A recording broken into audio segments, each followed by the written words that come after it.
We're living in abnormal days, an era that shows up once in centuries. For the first time in 212 years, a nation has hit America hard enough to shake the global order. Here's the reality. Donald Trump, who once vowed to crush China, appears to have folded. Robert Kiyosaki, the outspoken investor, warns a massive financial crash is coming.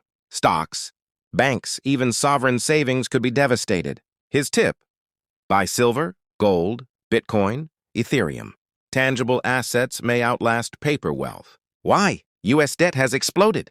Trillions were printed, stoking inflation and straining banks. Meanwhile, China is buying gold and diversifying suppliers. India has increased bullion imports.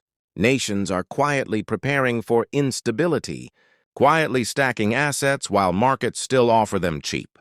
The political shock: Trump reportedly struck a deal with China, a tacit truce where neither side uses military force and both focus on economic cooperation.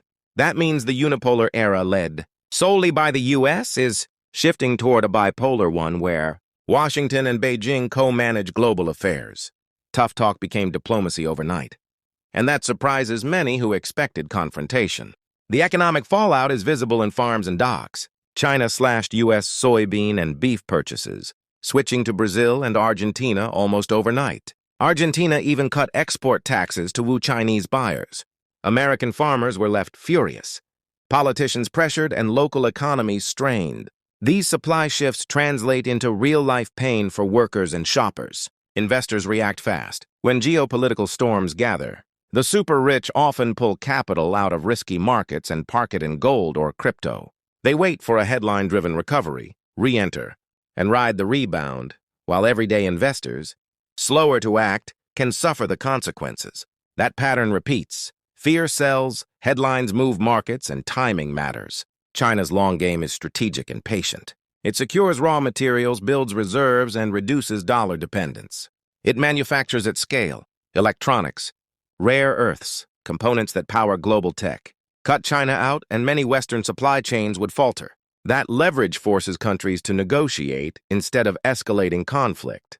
For Americans, Europe, and emerging markets, the warning signs are clear. Inflation shocks, debt burdens, and fragile banking systems raise the chance of a global correction. A crash won't just be a Wall Street problem. Pensions, sovereign funds, and local savings could all feel the burn. So what should viewers do? First, diversify. Cash alone may not protect you. Second, understand that geopolitics now directly affects groceries, gadgets, and fuel.